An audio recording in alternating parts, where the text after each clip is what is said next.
We're less than 2 weeks into 2026, and as predicted, it's already a shit show. But JoJo from Jerz is here. She's going to help us make sense of it all and bring a little light to the situation. I'm Mallory Hagan. And I'm Maggie Gelson Burnett. This is Pretty Furious.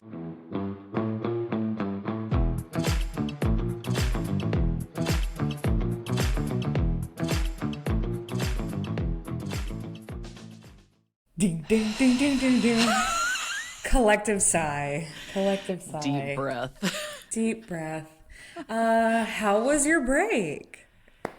Well, Mallory, I guess in case our listeners don't know yet, hey, I'm pregnant. Preggers. I'm preggers. So that's kind of the big thing for me right now. I'm doing a lot of mouth breathing. I am burping all the time. So yeah, if you hear any of that on our recordings moving forward, no, you didn't. That's the latest and greatest for me. Okay. We're surviving out here. We are very excited. I'm so happy that the world knows now so that we can talk about all the things. Mallory was like the first person I told. It's like 4 weeks, 2 days pregnant. And I was so excited, bringing another little pretty furious gal into the mix, which is nice. Yes. But just be forewarned, pretty furious gang, do not say to Maggie, just wait until. I will punch you in the jugular if you do that. There's a special place in hell for every just waiter. It is true. When I was pregnant, I kept seeing like all these videos of women being like, stop telling me to just wait. Just wait till you're 8 months pregnant. Just wait till the baby's here. Just wait till they're 2 years old. And then, of course, I became hyper aware of how many people say, just wait. And now that my baby is here, I'm like, it's enough. What's happening right now is enough. I don't need to wait. Thank you so much. It's so bizarre. What a fucking weird ass thing to say. Like, you know, it makes me want to look at those people and be like, you know that you said that out loud, right? Like that, like that. What a bizarre thing to say to somebody who's. And it's always with the like, it's gonna be worse. It's never like, wait, you're going to get more sleep and it's going to be okay. Like, no, it's like, just wait till they're throwing shit at the walls. And you're like, thanks. Cool, can't wait. Like, amazing. Thanks so much. Amazing. Oh, man. Well, we have had a crazy news week. Crazy start to the year, which I'm sure, based on our conversations, has you feeling like, holy shit, parenting in this climate is such a wild thing to do. So yeah, the headlines, Maggie. Oh, the headlines, Mallory. Yeah. The headlines. I guess we can't be pretty furious without being pretty furious. So let's start with that. Let's start with the good. Perfect. We'll start with the good. What's your product? I've got I'm not going to shut up about this fucking product for weeks on end. So my best friend Kylie for Christmas. Tell me about it.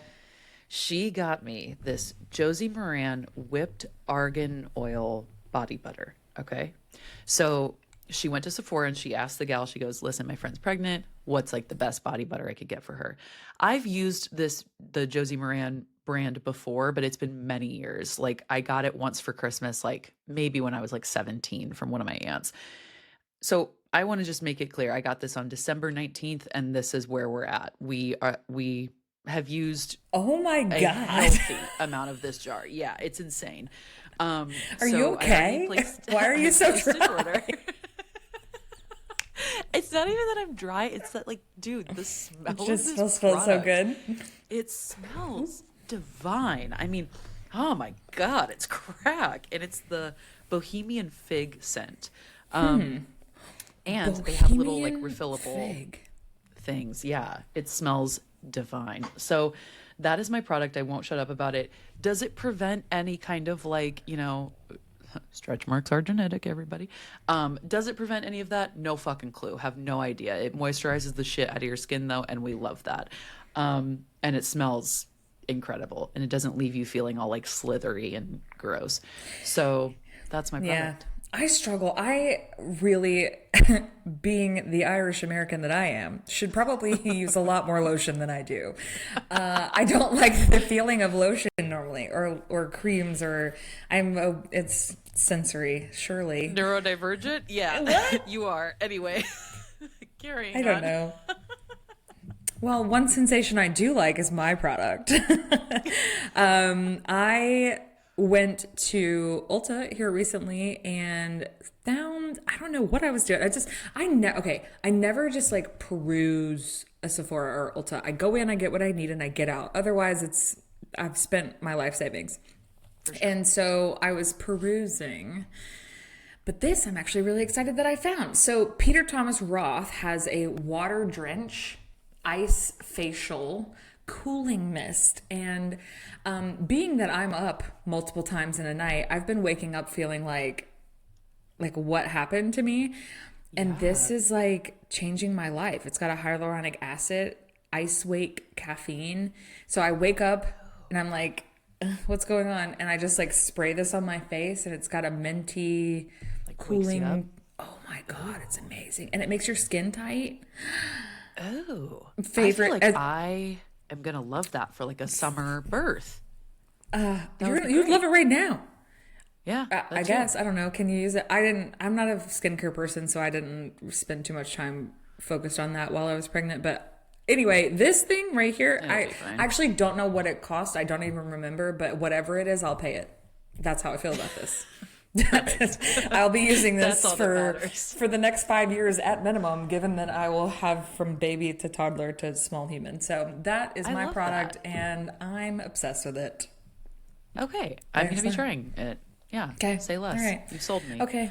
Pretty now. Furious. Yeah, definitely furious. So my headline this week comes from Rolling Stone. This is talking about this week. MAGA's response to ICE killing woman in Minneapolis is she deserved it. So obviously Minneapolis, Portland have happened this week. My brother and his wife live in Minneapolis, so immediately texted them kind of getting a gauge of like, well, A, safety wise, are they good? But secondly, getting a gauge on kind of like what's the state of things in Minneapolis right now. Minneapolis public schools closed schools for the rest of the week due to the ICE presence. ICE immediately after the shooting then went to a high school down the road, and there's footage of them using tear gas on high school students. So they also pulled out a couple of teachers while they were there. So I think this week, there's so many things to be pissed off about in regards to all of this, but I think the number one thing for me has been obviously an innocent person lost their life. It was senseless. That there's no reason this should have happened. No world in which this should have happened. So there's that, obviously. Another piece of this being that what we know to be true about MAGA is that these people will take an instance that happens like this, something that is devastating to people, to everybody, should be devastating to everybody. This should make everybody angry and sad and feel some type of way. But particularly folks on the left. This was a queer woman who had a child. This is someone who a lot of people identify with. They take it and they immediately say, contrary to every ounce of evidence that we have, even the videos, even the body cam footage, even everything, and they say something to the effect of, well, she shouldn't have been acting that way with a federal officer. She shouldn't have been fill in the blank. No, they called her a domestic terrorist. A paid agitator. This woman was trying to drive her car away from ICE agents, and got shot in the face. What the fuck are we talking about? And people are saying she was trying to run over the agent. If you've watched the video, there are multiple angles of it now available. I highly encourage you to watch it in slow motion. It's very difficult, obviously, to watch, but there is no agitation happening here from her side of things. These are people who are have no idea how to regulate themselves in instances of high tension, which is why ICE agents should not be allowed to have guns. They should not be allowed to carry. Like, this is just another instance where so much of this, every part of it was preventable. Every part of it is something that we don't have to see. And yet here we are. Well, and it shouldn't be normalized. 2 days later. Yeah, exactly. So. Yeah, I think that the part of it that is, all of it is awful. Let's start there. But having the Vice President of the United States say that she created this tragedy for herself. God. What a spineless piece of shit. Like, I can't. I think what's most damning is that this administration and all the commentary around it coming from them, first of all, is like, so they're gaslighting the American people. Absolutely. The comments on Facebook and in news articles from conservatives and right-wing people who are saying, like, she should, if you think that ICE agents are bad, then why would you act that way? Well, the footage that's recently come out was just her saying, like, hey, I'm not mad, I'm just trying to drive away. Like, it is so clear that this woman was just driving away, trying to remove herself from the situation, and shot dead in cold blood. And the mental gymnastics trying to justify state-sanctioned killing. Not just this, but, you know, what's happened in Portland. There are, in fact, today, before we hopped on, when I was putting on my makeup, I saw a video of a woman who was is a DoorDash driver. She was being trailed by ICE. So she went into the home of the person she was delivering food to, and they locked her in because ICE didn't have a warrant. And ICE was surrounding the house, like, to get this woman just trying to drive for DoorDash.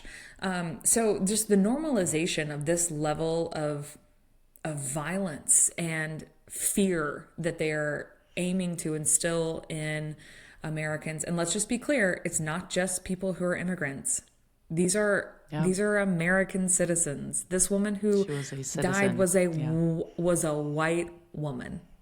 Mm-hmm. So. Yep. Anyway. Yeah. That's just so frustrating. It's absurd. Anybody who still affiliates with MAGA or the right, even at this point, I'm just like, there's no moral justification at all. And there were plenty of chances, of course, to you know, disaffiliate from this institution, from these people. But if this didn't do it for you, I mean, if the Epstein files didn't do it for him, yeah, exactly. May God have mercy on your soul. Like, holy shit. I saw a creator who was sort of making light. It's a little bit comedic, but the point stands that this creator made a video about MAGA supporters drawing a line in the sand, and then there's like a Trump that like dances across the line, and then they're like, oh, okay, just kidding, and they just draw another one, and they just keep drawing lines in the sand of what they're going to accept from him and, you know, the people around him. It's just wild. My headline's not quite as serious, but it is serious. It's not life or death, but I guess it could be when you come down to policy. So my headline comes from NPR, and it is: a Supreme Court ruling could bring historic drop in Black representation in Congress. And so the U.S. Supreme Court is weighing a major Voting Rights Act case that's tied to Louisiana's congressional map. So this could drastically reduce the number of Black members of the U.S. House of Representatives. And it all has to do with Section 2 of the Voting Rights. So they are obviously a conservative majority, and they've signaled that they may weaken those Section 2 protections, which have helped to ensure that minority voters can, you know, elect candidates of their choice, specifically in places like the South in Alabama. So this is something that's at risk. And as someone who lives in a state that is wildly gerrymandered, I find it very alarming that we could be furthering the control, I guess, by the Republican Party. Yeah, totally. I know that I've said this term just ad nauseum on this podcast. It's all insane. It should make you alarmed. It should make you, like, I think one thing I want to stress constantly to people is, like, because I think this has happened to me, is like, don't lose the humanity within this. Like, 2025 was such a year of like people just like disassociating and like completely losing touch with their own feelings about these things. And I want to encourage everybody to like really try to tap into that this year, because we're going to need it. You know, this is like, things will, in my opinion, and in the opinion of historians, you know, who are the people we should be listening to, let's be clear right now, are historians. This will get worse before it gets better. And so what we are seeing right now will be something that is, you know, these things of gerrymandering, these trying to take away rights from large groups of people. These are things that, these ICE killings, these are all things that are going to continue to be normalized under this administration. So like, I think Heather Cox Richardson, she is kind of our Bible right now. And like, she is somebody who, if you are not watching her videos every day, I highly encourage you to do that. Follow her on Substack. Letters from an American has been the thing I've been reading the last, you know, several months. And she's putting a lot of work into delivering news in a way that is, you know, factual, it has evidence backing it, and gives you kind of like tangible things to do moving forward. And the historical context of how we've gotten here as well. Exactly. Yeah. And she points everything back to history, which is so important. Yeah. It's really difficult to remain in the human sometimes, as you know. You know, both of us are kind of chronically online. My job requires that I am.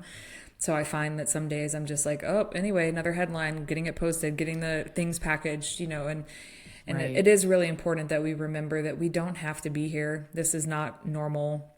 And what we're experiencing is scary. And we're at the, you know, they'll ask you to deny your eyes and ears. And we've seen that this past week. I mean, there is video evidence, as there has been many times before. George Floyd comes to mind. George Floyd. Video evidence, and they continue to say, that's not what you're seeing. That's not what's happening. That's not there. And it can make you feel crazy after a while. Yeah, totally.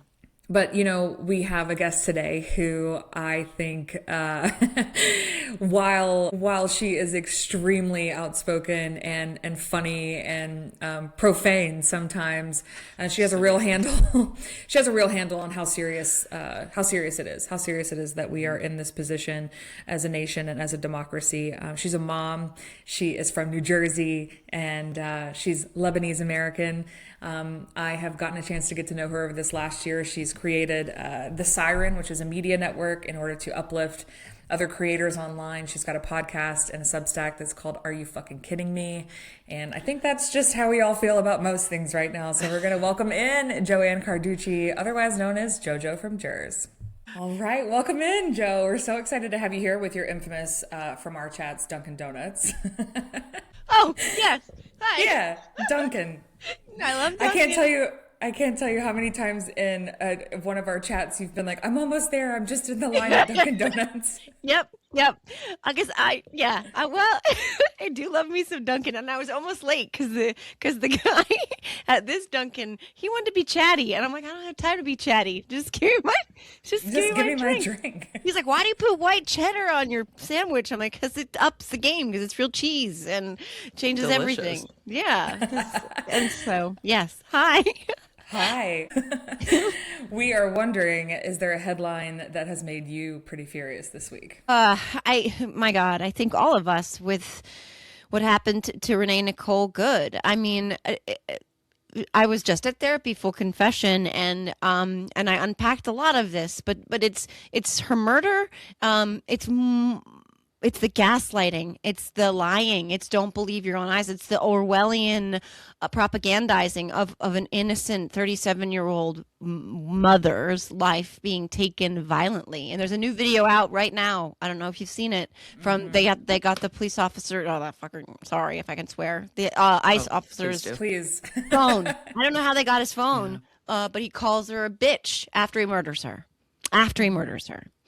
So that's, I mean, furious. I don't even know, right? Like, because there's so much to unpack, because there's anger and there's frustration and there's anxiety and there's disgust, but there's also just heartbreak, just absolute heartbreak. And that's the one that changed the trajectory of history, I think. That's the headline for me. Yeah.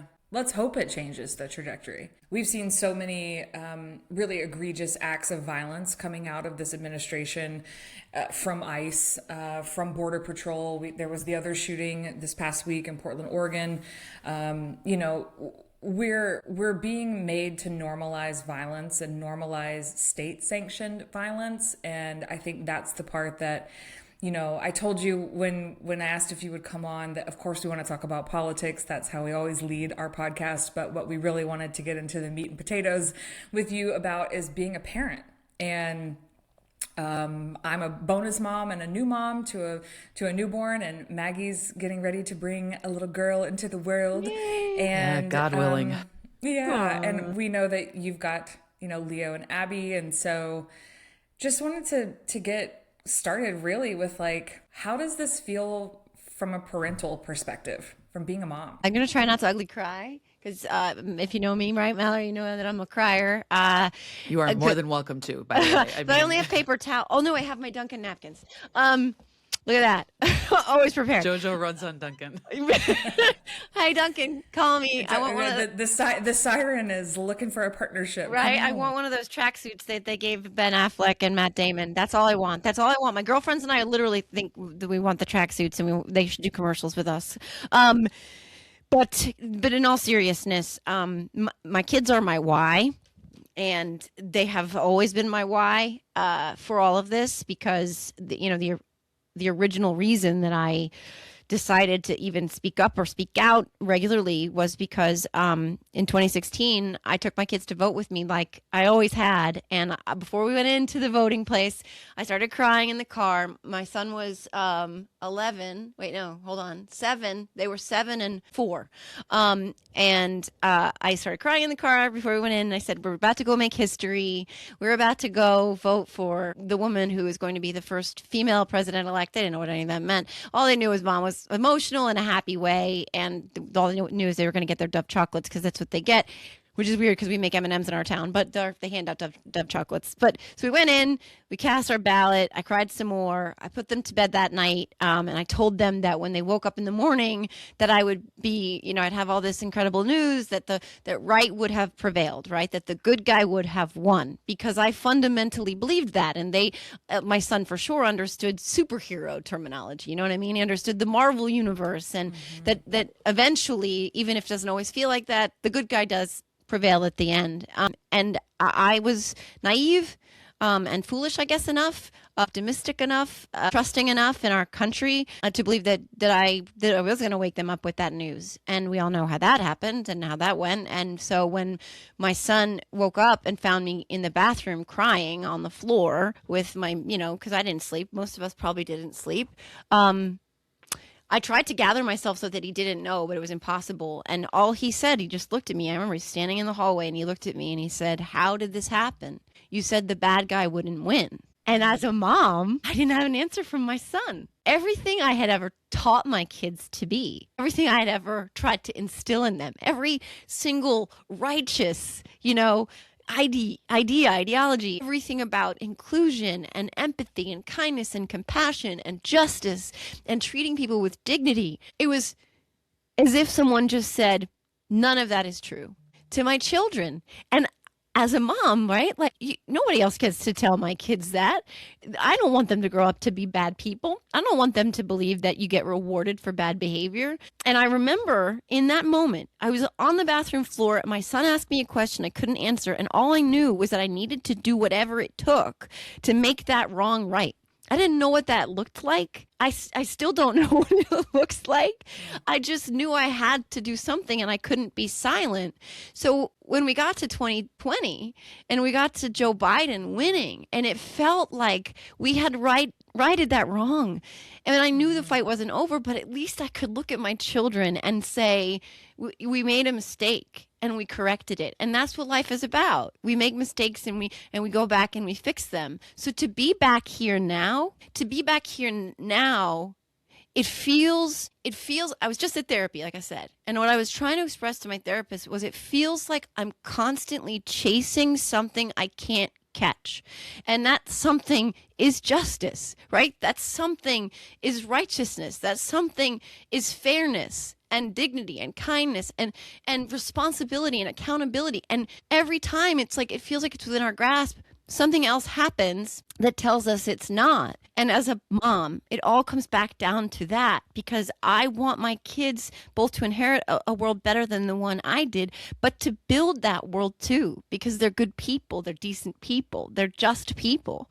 And it feels sometimes like you're swimming up against a tsunami. And you just have to keep swimming, because your kids are the ones who will drown if you don't. So that's kind of where I'm at right now. Sorry. Yeah, totally. No, that makes total sense. And I think I'm not yet a parent, but I think I speak for, Yes, you are. Yes, you are. Yeah, I mean, Yes, you yeah, are. yeah, it's becoming very real that, in a few short months there will be a person that I have to also, care for. And so, I mean, I think I speak for all parents when I say like that. I think that is the fight of parents, especially on the left, right? Is to keep hope when this world kind of continuously batters you down, and is continuously saying, nope, you can't have this.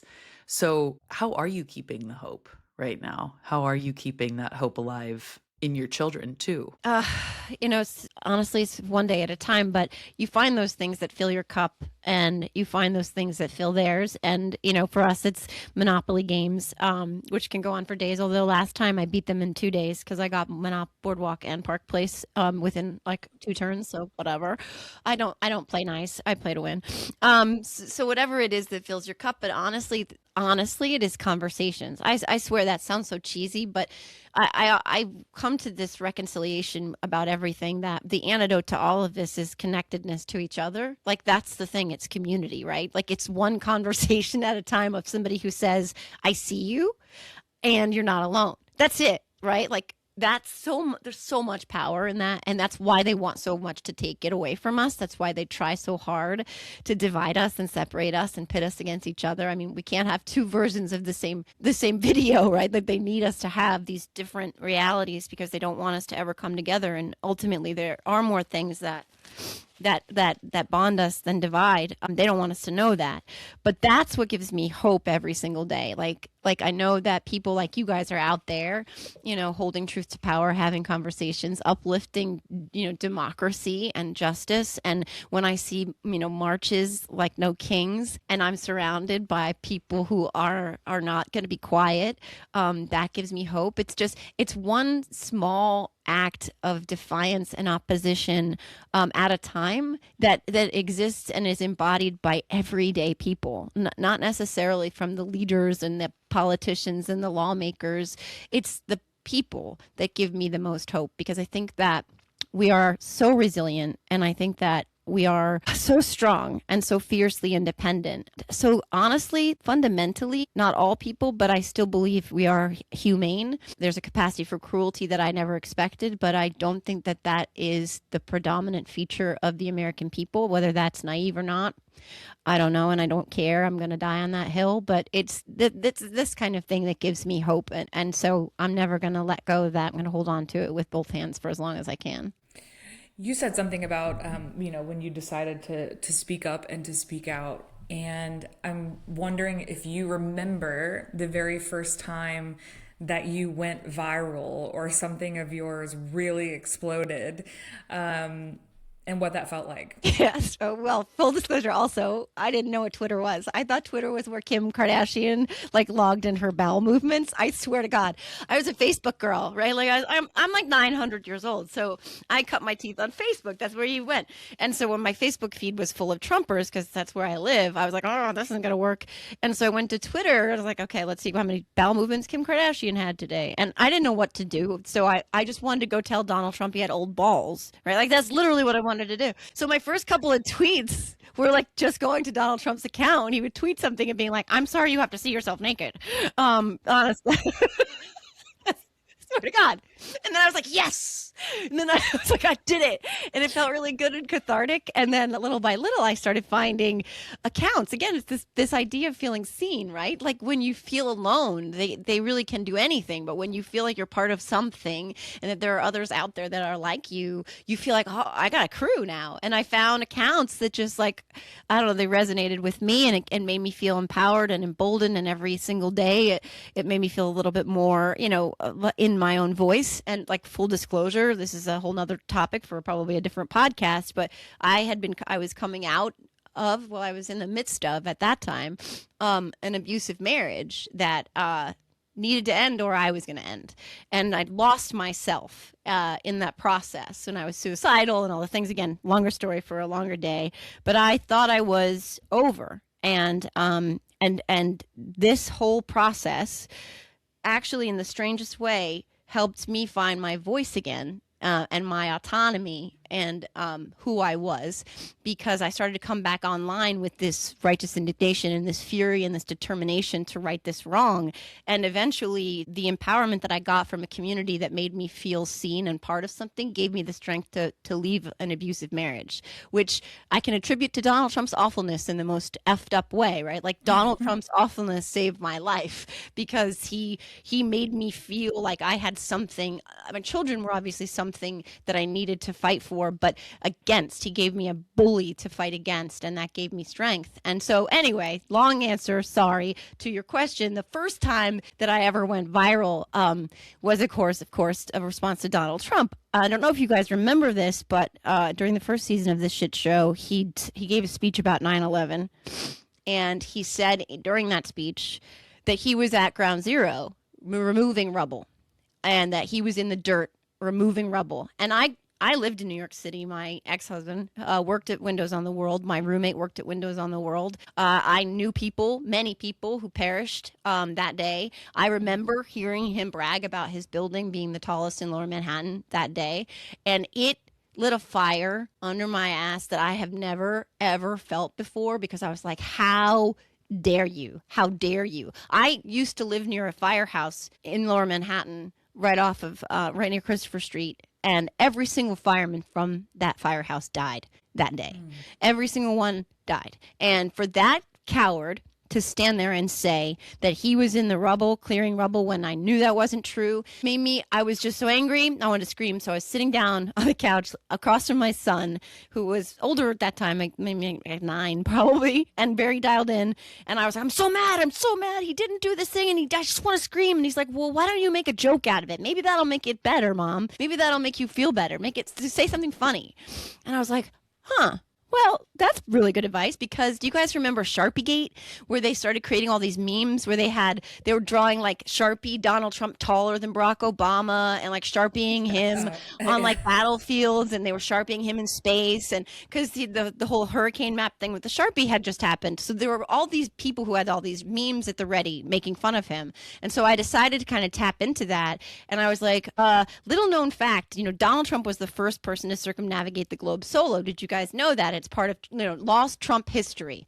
And this was my response to him lying about 9/11, and I didn't say it in the tweet. I just made this tweet up about asking people to include their historical stories about the things that Donald Trump did, like whether or not he was the first person on the moon, or the first woman to win in a golden the breaststroke or whatever. And George Conway, who's my friend, he saw it and he picked it up and he retweeted it, and he was the big star of Twitter at the time. And this damn thing, this trended for 2 days. I was in People magazine, the Washington Post. I don't even know. All these publications were like, New Jersey housewife or something like that. Joanne Carducci, goes by the name JoJo from Jerz, posted this viral thread. And it went on for days. And it was the most cathartic thing. And my son was absolutely right. That was how I dealt with my anger, was to turn it into something that mocked him. And that's what, bullies hate. So that was the first time. And I was like, this is the weirdest feeling in the world. I'm like, all these people are talking about me. And it was cool. But it was, and again, it gave people also a place to put their angst, and their frustration too, and into something that's funny. So that was a long time ago. My gosh, very long time ago. I don't know what year that was. My God. But that's amazing. Yeah. I love that. 2018 maybe? Yeah. That's incredible. You mentioned your children obviously being kind of the thing that, leads you and guides you through all of the fuckery that has happened over the last 10 years.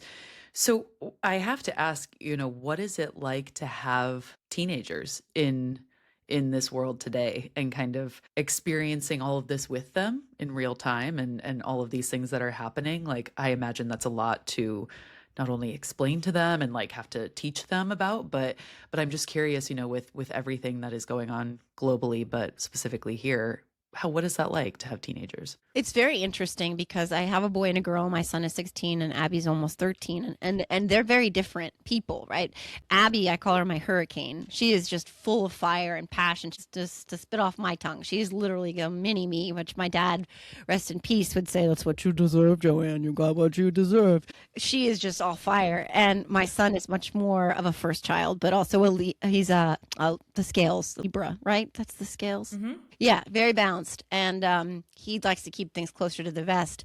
And so he's an observer of things that I know he's aware. And he's very analytical. And so it's really interesting in the 24 election, his insights that he would sometimes offer up without me prompting him, but usually he doesn't want to talk about politics. He said, "Mom, I got to tell you, I get it." And I was like, "Oh God." He's like, I don't like him. I know who he is, but I get why my friends think he's cool." He's like, "If you go to TikTok or if you go to Snapchat or if you go to Instagram," he's like, "my feed is full of him with podcast bros and the martial arts guys, and he's dancing and he looks cool and he says tough things." And he's like, "That's all my feed is full of, and I don't seek that out." He's like, "So he offered this information to me, which I thought was really interesting and insightful and also terrifying." And we saw how that shaped out. It was not inaccurate, right? That had an impact.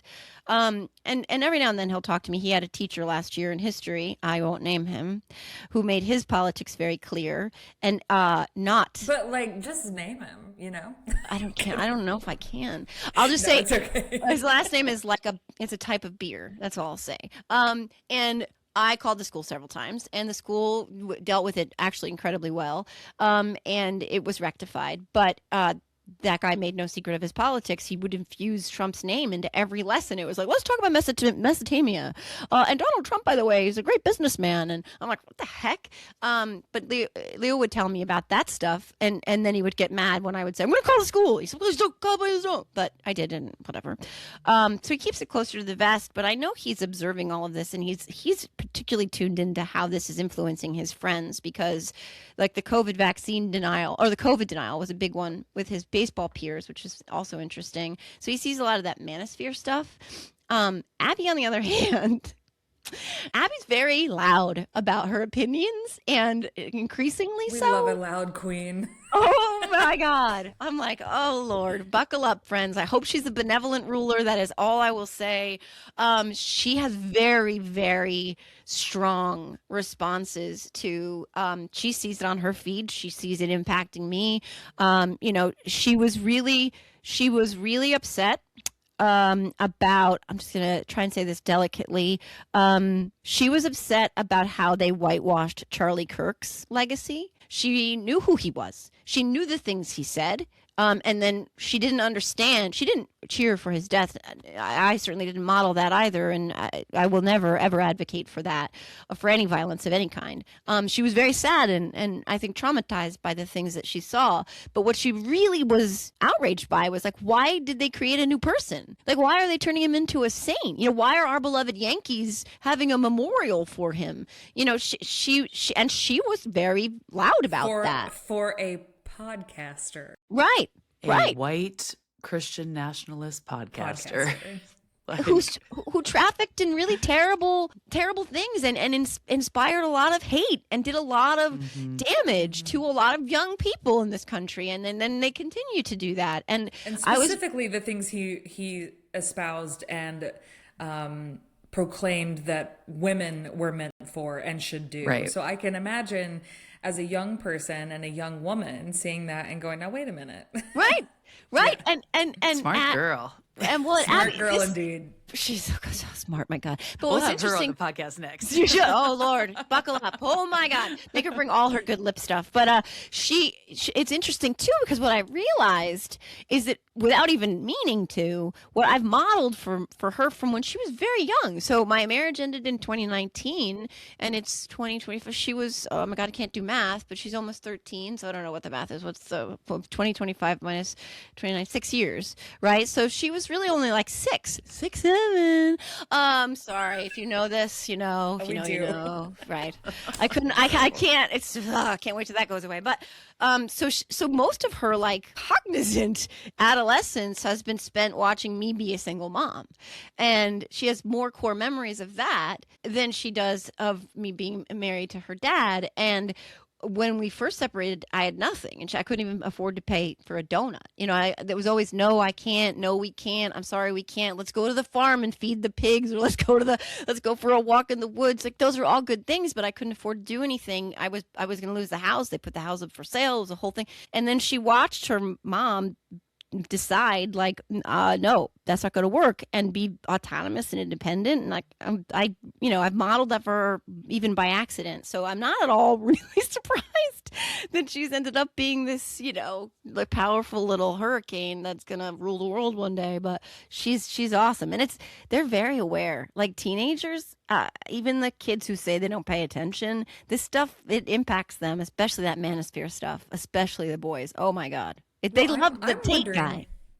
Oh God. Yeah. Oh God. Yeah. All of my son's friends think he's like the coolest dude. Oh my God. Yeah.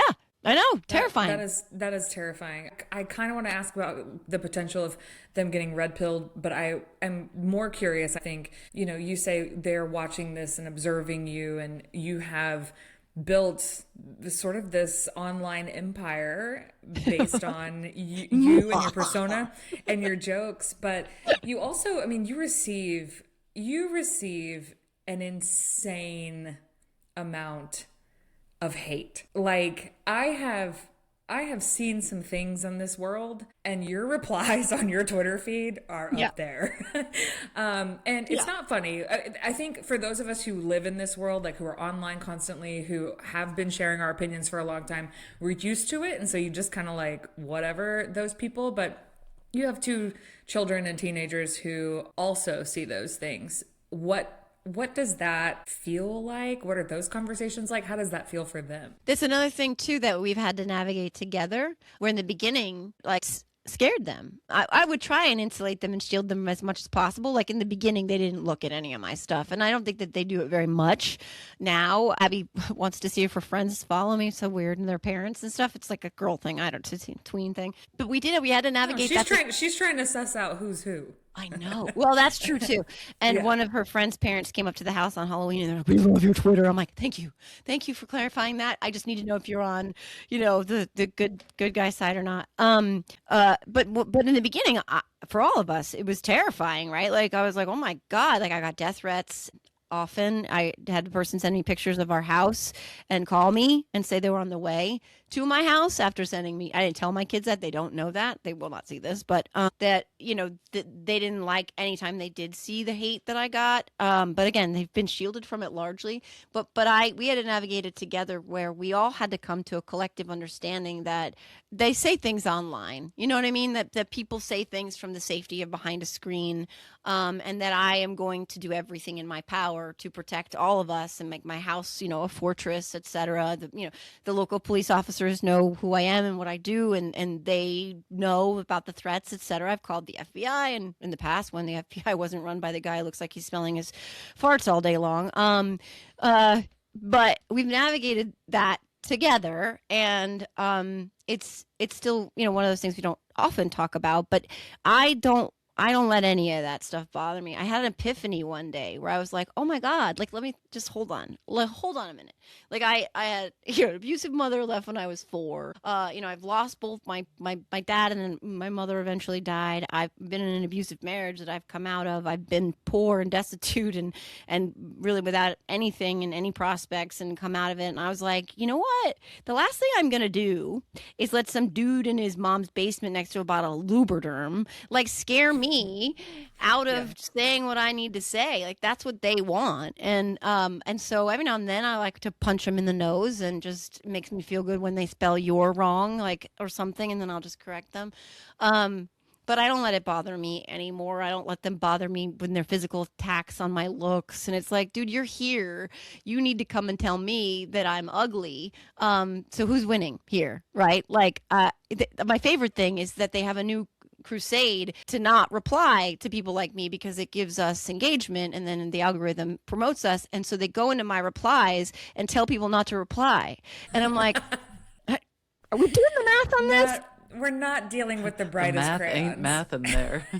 Just reply to those. And I'm like, and yet here you. Do you know how an algorithm works? Like, Yes, I know these are some smooth brains folks we're dealing with here, but like, I know that, it's like, put the glue down, friend. It's, it's not a food group, but yeah. So I just, I don't let that shit bother me anymore, but I have my wits about me too. And I'm not foolish enough to think that there would never be a crazy or a one-off or something like that. I mean, as we know, we do not live in a particularly safe world. Not that we ever have, but yeah, I don't let that stuff fester. It's in my subconscious, as my therapist will tell you, but I don't let it dictate what I do. I never will. yeah, a lot of your start and what we have just referenced happens on the lovely app Twitter, where Kim Kardashian marks her bowel movements. So, something we've been seeing lately is how Grok AI is operating over on X, and how there are these insane AI images coming out of X, and how fuckwit Elon Musk is not planning to do anything about that, at least anytime soon, Right. If ever.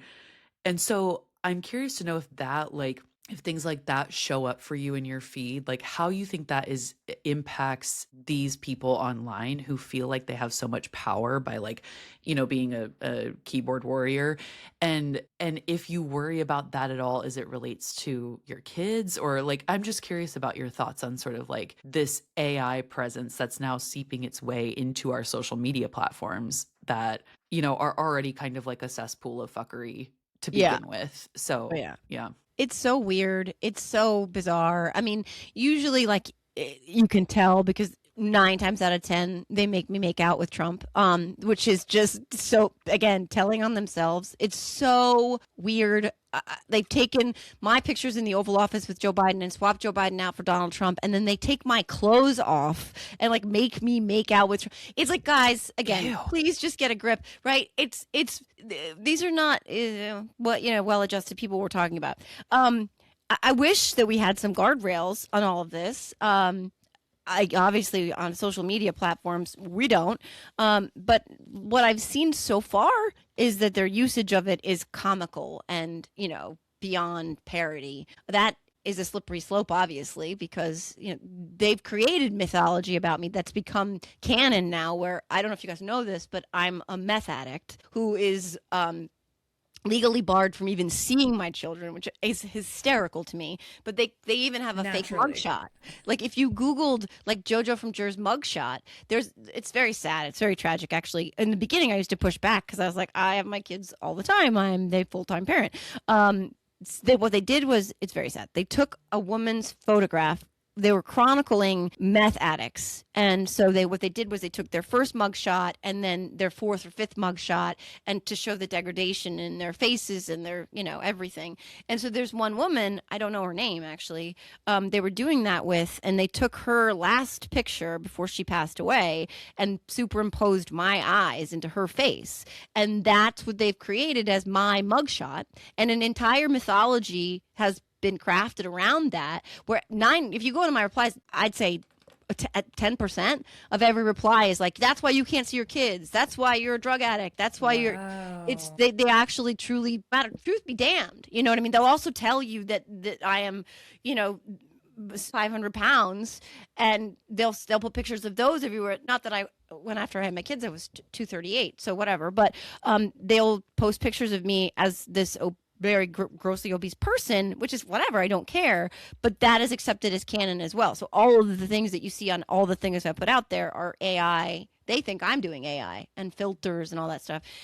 We're not dealing with the stable people here, but we're also not dealing with geniuses. But I would love very much for somebody to rein this stuff in, because at some point they're going to be able to create videos that people will believe, and it won't just be me taking my clothes off with Donald Trump in the Oval Office, which is just disgusting.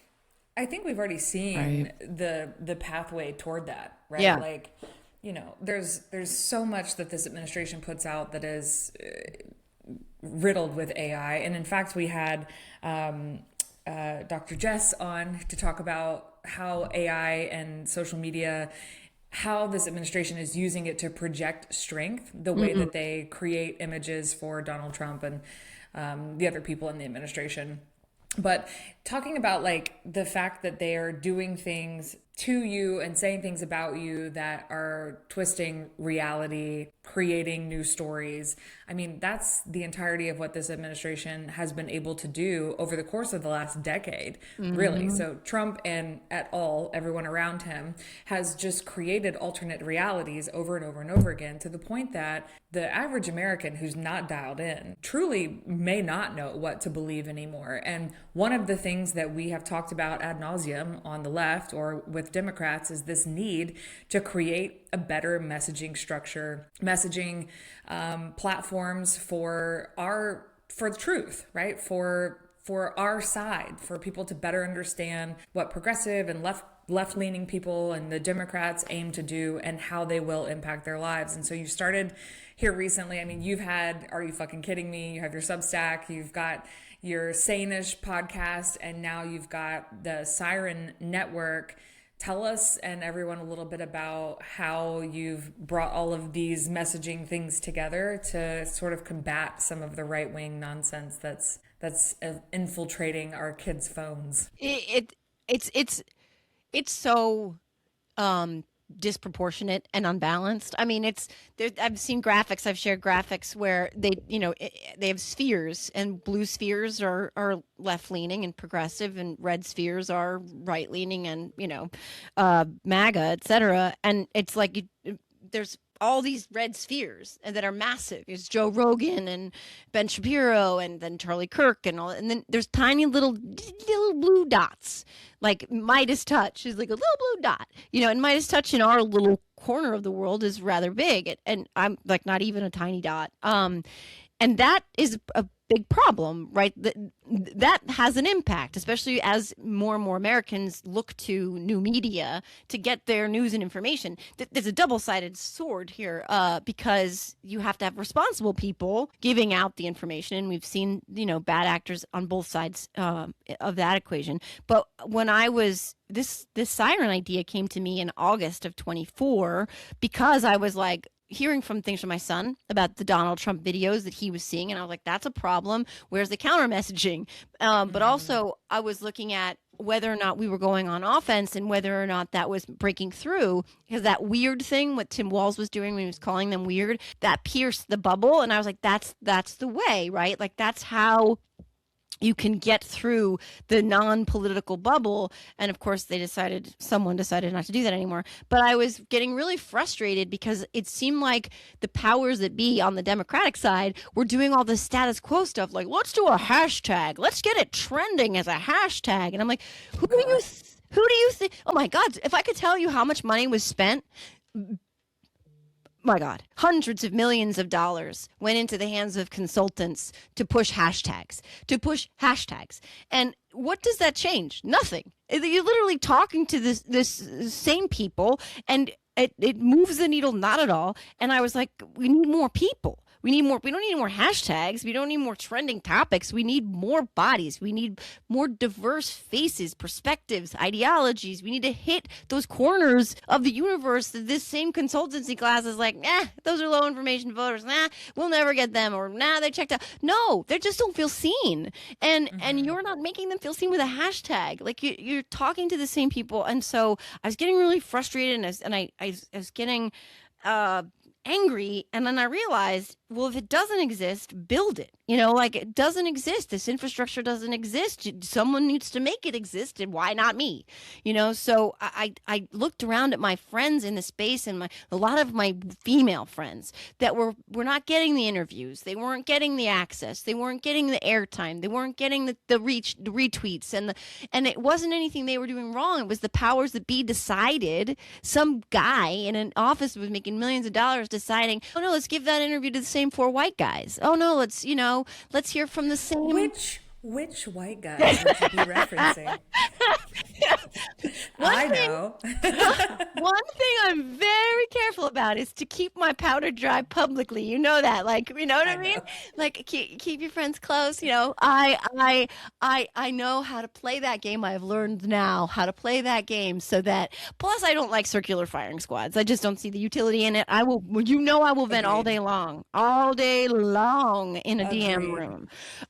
But you know, I'd really rather keep my fire aimed at the bad guys, but the really truly bad guys. And I was like, you know, we need more women. First of all, we need to uplift smaller accounts they're fantastic and doing good work, and they're just not breaking through because they have to come up against all of these people, these gatekeepers, and I think that's unfair and unjust. And so I was like, well, again, I'm going to build that. And so I went to my friends who I know are in this for the right reasons. And I thought, well, maybe what I can do is be sort of this lifts all boats thing. Maybe I can help lift these smaller accounts with my reach. And if I help them and amplify them and encourage them, then hopefully that'll get them some more amplification. And then they'll be able to grow their audiences organically. And so that's what the Sirens origin story was. And I'm so proud because we have so many female creators. We don't just have female creators. We also have Harry Dunn. We're going to be adding somebody we all know very soon that I can't say out loud, but I'm very excited about. And we keep growing all the time, and it's just this diversity of perspectives and insight that I think is really crucial to making everybody out there feel seen and like it's stuff that they can engage with. And that's so important to me because that's how you reach more people, and that's what we need to do. Yeah, I think that's how you give people hope too. Yeah. I think one of the things that Maggie and I have talked about and I ponder a lot is, you know, there's this concept of what a liberal is, right? Green hair, tattoos, nose ring, blue hair, you know, Starbucks worker, etc. And so we've discussed, like, it's almost super important for women who look like us, women who are, you know, traditionally right passing, Christian passing, whatever, absolutely, to be in these spaces because, you know, what was that trend? There was a trend on TikTok that was like liberal women or blue hair, blah, blah, blah. And I did it and I was like, literal Miss America here. Yeah. Not your two average. Former beauty queens just hanging out, like ripping the right to filth. I think it's so important, and I also think though that's why the vitriol is so aimed in your direction, because not only are you articulate and smart and willing to say whatever it is you want to say, but you're beautiful, and that they just can't stand. You can't be all of those things at once. They like combust when they're like, and she's pretty. That's also why Suzanne Lambert has blown up, you know? It's like they just can't handle it. If I had $1 for every forehead comment I've gotten, I would be really filthy rich. I'm like, that's the best you have? I've lived with this forehead since I was a child. Yeah. Like, what do you mean? Like, do something more fun. Come on. But they do that because they more creative. Please think outside the box. But they do that because it's like they don't know what they don't have an argument, right? They don't have an argument, and it's driving them crazy, and they can't force us to fit into the neat little boxes and be quiet and quiet piggy and all that stuff. And my favorite thing they do is they're like, you hate men. I'm like, dude, I like sex more than the average bear. Don't. Okay? Like, if you saw my vibrator collection, okay, you'd be like, you know what, maybe that doesn't make the argument for not hating men, but I was going to say, I have great vibrators and I hate men. They're like, I'm like, really? Like, yes. Yeah, they do. And you're so right, Mallory. Like, they really want us to be, and look, it's a big tent. And there's tons of people who have blue hair and pink hair and tattoos, and they're. And I love many of them. All Yeah, of them, whatever. exactly. Yeah. Right. All of And them. that's the thing too, is that's how you make people feel seen because you have a home here too. And nobody's telling you that you don't because you want to live life differently. But they really, really just their brains, they're like, she doesn't want to have sex with me, so that must mean she doesn't want to have sex with all men. It's like, no, this is really a you problem. This is you. Yeah. Right. Well, I think, we have kind of one final question for you, and then we would love to play a game if you're Okay. open to it. Yes. I think right now one of the hardest parts about living in America is that we sort of it's a constant flex of we have this hyper normalization of what's going on. People are making it seem like the everyday is just like this crazy shit that's happening is just the norm, and that's what we should just expect from the next 3 years of this administration. So I'm curious if you feel like we'll ever kind of get back, whatever that means, to a sense of normalcy, and if you have any kind of hopes for 2026 in that regard. I think that's something that a lot of people are really wondering about, is when is this just going to be normal again? When will life feel like we're not constantly in a state of fight or flight? Sometimes I think that we've crossed that Rubicon in many ways, right? Like good and bad. I have a friend named Kim Whaley. She's a constitutional scholar. You guys should have her on. I'll introduce you. She's amazing.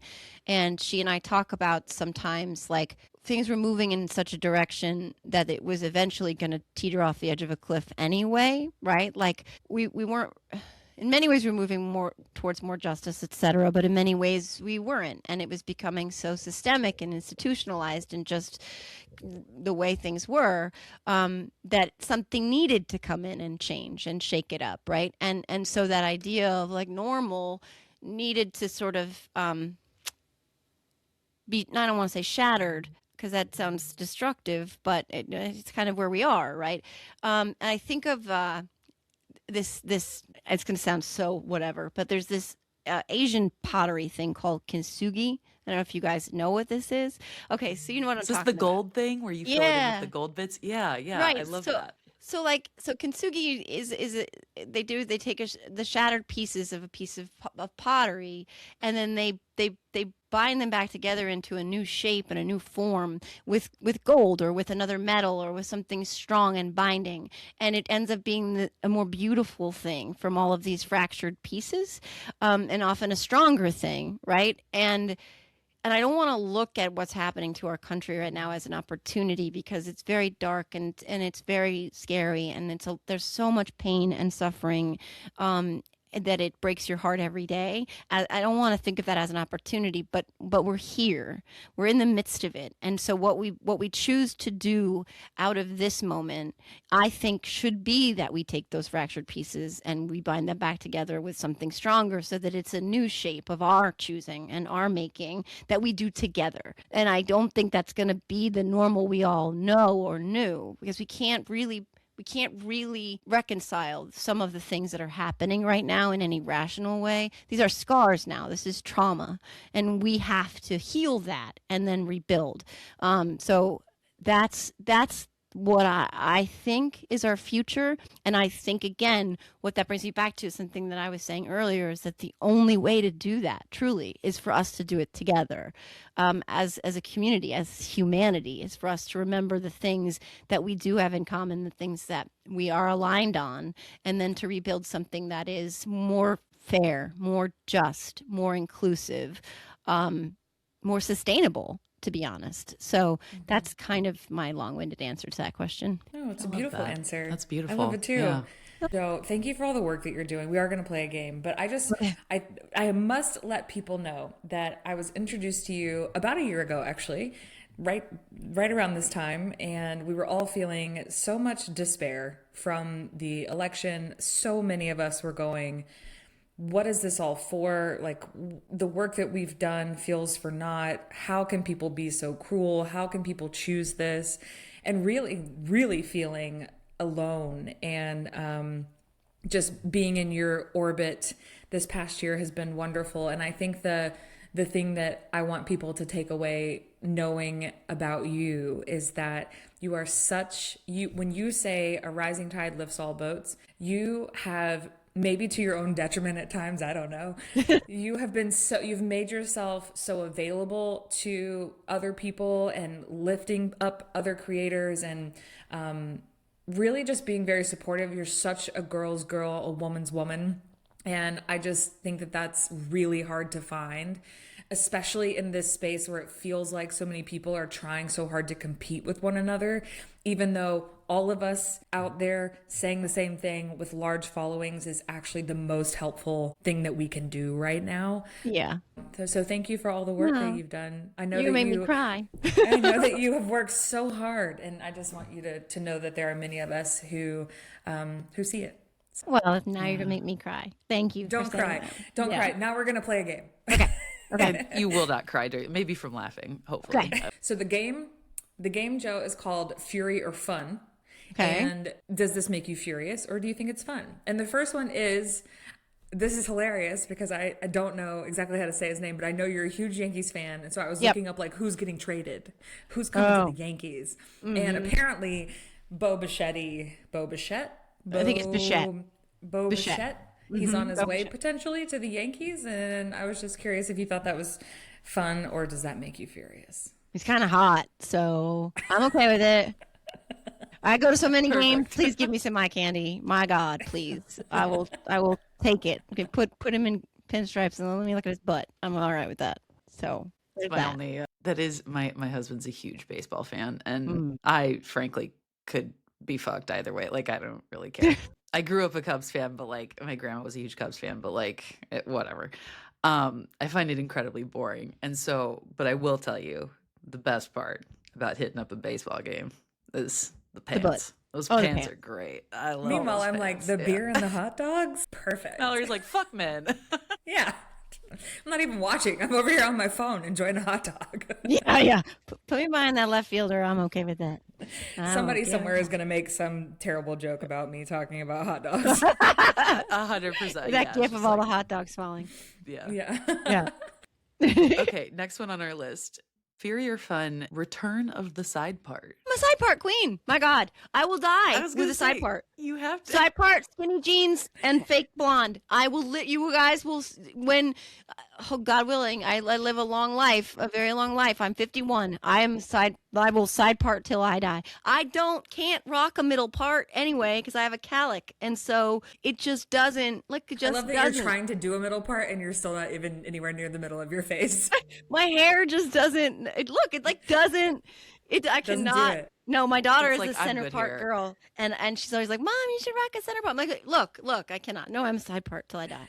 That is so side part funny. stand. You're Yeah. 50 fucking one. 51. I'm gonna be 52 in June. Knock on wood. Wow, you look Are you a, fabulous. are you a June I'm a Cancer Gemini. or Gemini? I'm. They would consider me cusp because it's the 17th, but I mean, I'm a Gemini through and through. Yeah, that's Gemini. That's I'm Gemini. all Okay. Gemini. Next one. I know that you're in and out of the city, and so I'm curious if you are Fury or Fun, a Waymo driverless vehicle. Oh no, thank you. No, I don't want that. My friends tease me because I'm like 900 years old in my spirit. Like I did that Spotify thing where they said your age, and I was 183, I think. Yeah, honestly, I was 81 and I thought that was like yeah, no, it's bad. So no, just put me in a taxi cab. I just want a taxi cab. I like talking to taxi drivers. It's a thing. I lived You in like New York. holding on for dear life as you're like, Yeah. yeah, absolutely. I'm I- here, I'm here for the yeah. Yankees game. Exactly. Yeah, I'm very weird conservative in that way. Yeah, I don't think I've answered that question, but yeah. I love when liberals talk about like the most conservative thing that they do. Like for me, I think it's eating Chick-fil-A is like the most Absolutely. conservative thing that I Oh, do. my kids Yeah. love chick. Mine is definitely noticing that someone different is in my neighborhood. And I don't mean different like a different color. I just mean literally I'm like, who's that person? Who's moving in? Because our neighborhood, where everyone is so outside. Like, I know who lives in every house. So when someone's in our neighborhood, there's like a construction site behind our neighborhood where they're building more houses. And so there's people who come ride dirt bikes back there because there's mounds and mounds of dirt. So someone will ride through and I'm like, who's that? Who's Yeah. that in our neighborhood? Mhm. Am I like a, Incredible. not a Karen, I'm a Sharon. Oh. Sharon. Okay. I'm like on my way. On my Yeah, way. yeah. No, I'm not. Okay, next one. Maggie, you got this one. Next one, your $10,000 monthly check from Soros. Oh, yeah. Is that I how you say get that every month on the 4th. It's how I afford all my meth. But also how you afford all your food since you're obese. Yes, that's right. He's funding your food. My All right, food. last one. Dating past 50. You Isn't guys it ever fun? go? You ever go to Target or Walmart or any grocery store We're not supposed to go to Target either, That's Joe. right, Target's. I forgot. Amazon, Target's all canceled. Let's say Costco. I don't think Costco has these. But like at my grocery store, we have a Weiss here. I don't know if that's something they have in the South or anywhere else, but we have a Weiss. And Weiss by the bathrooms has this weird section that like all this stuff that is discounted, that's like totally random, that they keep slashing the prices, where it's like weirdly flavored jelly or like some novelty peep. It's like, do I really want hand lotion flavored peeps? I don't think so. But it's 12 cents. And so you're like, well, it's 12 cents. So this is men. This is men when you're trying to date them in your 50s now, because they've all been sitting on the shelf for a while, and they've been picked through, and nobody's wanted them, or the people have had them and put them down, and so they end up like in this section where you're like, do I want to take a chance? It's really not that much money. But it's also, it could be an adventure. I get sick? Right, like get sick from it. It could make me sick. It could scar me for life. I don't know, but it's sitting somewhere like the end cap where it's been, people pass by and they'll pick it up and they're like, consider it, and then you're like, you know what? Why not? And then you end up on a second date with someone who calls you and says, I shit my pants on the way home. I wanted you to know that. Like that's what happens, because you found him on the end cap. You thought you'd take a chance, and then you have Thai dinner, and it goes the wrong way for him. And somehow he tells you that because he wants you to know everything, that he needs to tell you shit his pants. And then he got home and he put it in a bag and he put it on his porch. And then a week later, he wanted you to know it was still on his porch. That's what happens. God. Oh, that's not even my like- weirdest. So you're solidifying that if anything were to ever happen, we're all just gonna buy a home together. Yeah, absolutely And not. just leave the end cap alone. Like I'm bringing my vibrators, okay? That's all I'm saying. my That's not even the weirdest date story I had. Oh boy, that's a whole nother podcast. Or Yeah, maybe we're gonna like- have to have you back to run through Part your two. dating life. The guy who midway through dinner said his sister was his best friend and couldn't wait for her to move in with him, and then decided to tell me how his sister murdered her husband, and it was on Dateline NBC. And it was a murder mystery dinner theater hotel. She burned a hotel down. Yeah, and then he showed me the Dateline NBC piece about his sister, who he said was his best friend. And when she gets out of prison, she's going to move in his house. And I went into tunnel vision as I was like, where did I park? Where did I park? Where did I park? Where did I park? And then he texted me. He's like, did I make things weird? I'm like, no. No, fine. you're good, man. Yep. It's good. This is all good. Not Holy weird at all. shit. No. End cap. no. End God. cap. End cap. Oh, End cap. That is End cap. hilarious. Leave Yeah. them there. End cap. Okay, man. last but not least, Joe, you can't be pretty furious without being pretty first, which we've already established you very much are. Oh. So, what product do you have for our listeners as a final leave behind? I'm so excited for this hack, okay? Because whatever, I don't care. Like whatever it takes, friends, make yourself happy. And I am on camera a lot, and I was looking at myself on camera a couple years ago, and we all do that. We hyperanalyze ourselves, and I was like, my eyelashes just don't look whatever. And I was like, I'm older, eyelashes to kind of pop, and I see all these celebrities, and they all have the lashes, and on the news they have the lashes, and so I went and got the lash extensions, and then I realized, oh my God, they basically, my lashes are gone. My actual eyelashes are gone. Friends, cautionary, do not do it. Don't overpluck your eyebrows. Don't do it. Don't do it. I'm sorry. I did it, and then you have to keep doing it because you don't have any eyelashes left, and it's a vicious cycle, and it's very expensive. It's like $125 every 2 weeks, and it takes hours, and don't do it. Don't, friends, don't do it. What You a- look what a like racket. Yzma from Emperor's New Groove. It's terrible. And that's the I thing mean, too, yeah, is it's if you don't awful. find if you don't find a good one, you end up looking at spiders You're on your like- face. Right. So full disclosure, I don't think that what I have on looks like No, egregiously they look great. lashy. Oh, they So look great. so I didn't want to spend them. I didn't want to destroy my lashes anymore. So I take biotin now and all of this stuff. And I found on Amazon, there's so many different brands. This one, I don't know what it's called. I have no idea what that's called. It doesn't matter because they're all the same. So you go and you look for self-adhesive lash extensions, right? And they come. There's many different variety kits, and this is one of the bigger variety kits. And they send them with the tweezers. tweezers and everything. And you can just pop one.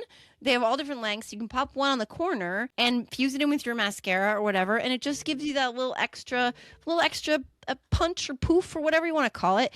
And you can go really big and dramatic, or you can go really small. You can do a whole eye. I only do the corners. That's just the way I like it. And then my eyelashes have been growing underneath because they don't damage your lashes. You take them off at the end of the night. You can reuse them if you want. This is $9. And I just think versus $125 every 2 weeks destroying your lashes, do this instead. And a frugal and protective queen. Right? A protective style for your lashes, if you will. A big believer in the lash trios. Like, I think that those look so much better than like the strip lashes. And yeah, so I'm a trio gal myself, and I totally agree with you. Yeah, and you don't have to fuss with the glue and all the I was doing the magnetic thing, and it was messy. And these puppies pop right under your regular lashes, and game over. Yep. Game over. Amazing. Yeah.